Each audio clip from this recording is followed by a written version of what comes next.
Are you having a hard time getting started in your fitness journey? Or maybe you've achieved your goal, but now you're fighting to maintain it? Well, you're not alone. In this video, I'm going to give you the tips and tricks to help you succeed and conquer your fitness journey.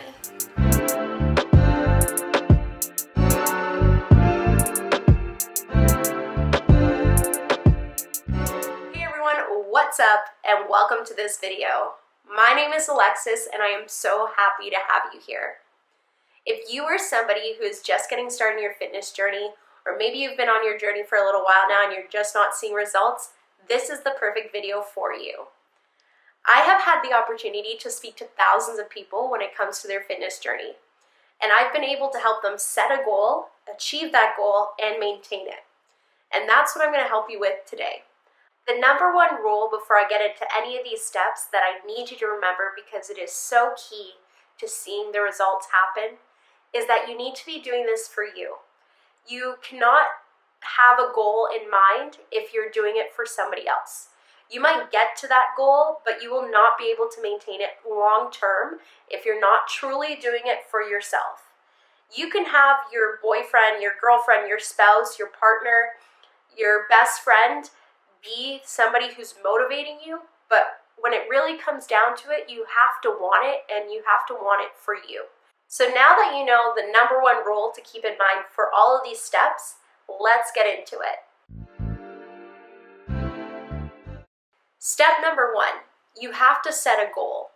Now it's easy to say, I want to lose weight, I want to increase strength, but they're really too vague to have them come to fruition.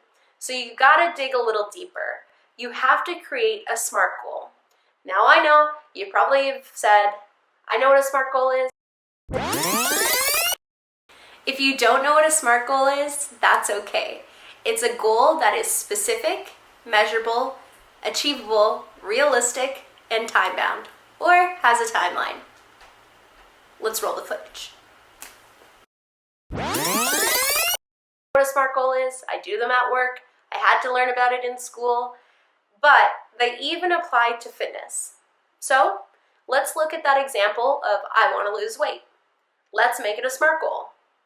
Let's say I want to lose 10 pounds in 2 months. Now, that is a very specific, measurable, attainable, realistic, and has a timeline type of goal. So it's going to be more likely that you will achieve that goal. So make sure you have a SMART goal. And besides just making sure you have one, write it down. If you need to, write it down every morning when you wake up. Write it down in the middle of the day.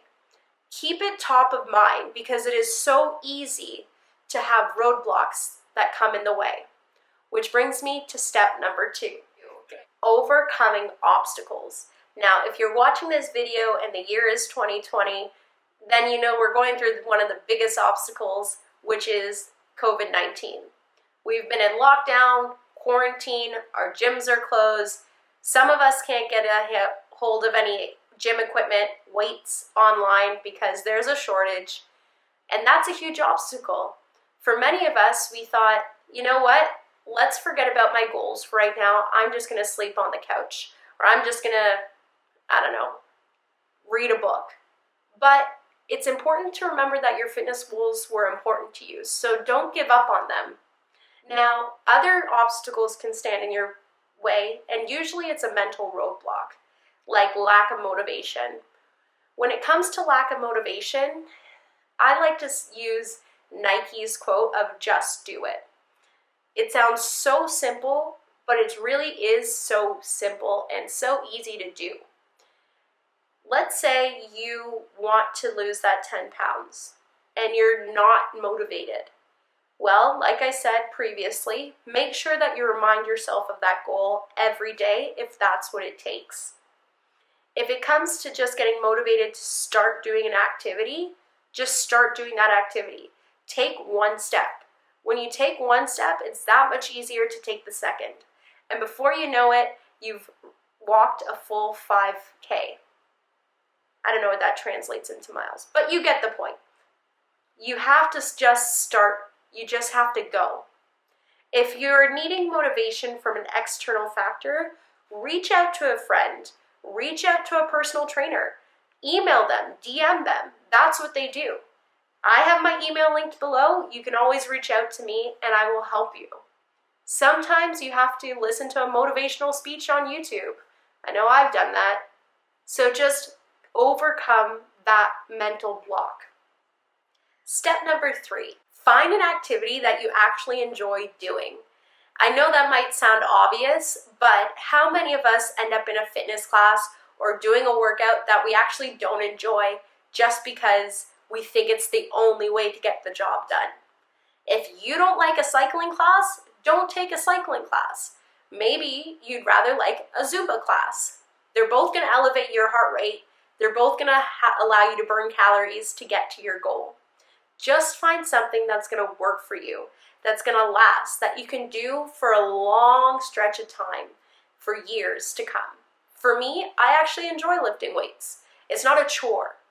As soon as it becomes a chore, it's something that you're just not interested in anymore. I have a friend that started rock climbing, and now he is so happy with his results. Maybe he didn't like lifting weights, but now he's lifting his body weight and seeing changes in himself. So there you have it. Step number 3 is pick an activity that works for you. Step number 4, you need to find a nutrition plan that works for you.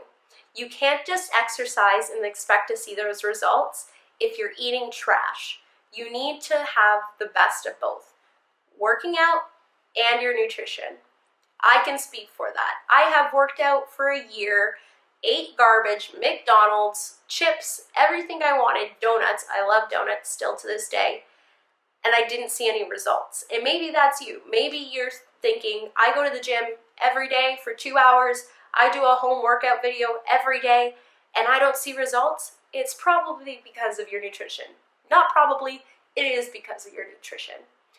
So I have had people tell me they have done the keto diet and they saw the results they wanted, but they couldn't maintain those results because the diet that they chose wasn't something that was suitable for them. It wasn't something that was a lifestyle. It was something that got them quick results, fast results, but not something that they could maintain. Now, that's not to say the keto diet doesn't work. It just doesn't work for everybody. So you need to do your research. Find what diet suits your lifestyle. If it's safe to do so and you talk to your doctor about it, try different diets. Figure out what's going to work for you. Make it a part of your lifestyle. Step number 5, track your progress. A lot of times people will say the scale is not your friend. And that is true. The scale is not your friend in the sense that you think. A lot of times we have an emotional attachment to the number that we see on the scale. And it causes us to have an unhealthy relationship with it. I want you to remember something. The scale just tells you the Earth's gravitational pull. So, if you were to put on a heavy winter coat and step on the scale, well, you gained weight. Does that mean you gained fat? No, it just means that you gained weight because you put on a heavy winter coat. So, for me, something that I found work is I bought a scale that allows me to graph out my weight loss journey or my weight gain journey. So the scale that I have, and I'll link it below, has a Bluetooth that connects directly to my phone and lets me weigh myself every single day. Now, what I found for me is that made it more of a number, something that I don't have an emotional connection to. If I see a spike in my weight, it doesn't throw me off because I know that I ate a lot of salty food the day before and I'm retaining water. If I see a major dip, it excites me. So don't be afraid of the scale, but you need to take the emotional attachment out of it. You need to know that it's just data. It is just data.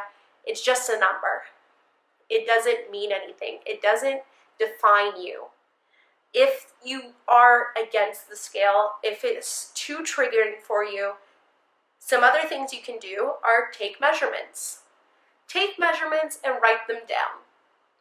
Measure yourself once a month. Take pictures. Take a picture of yourself every month at the same time of day, same date, every single month.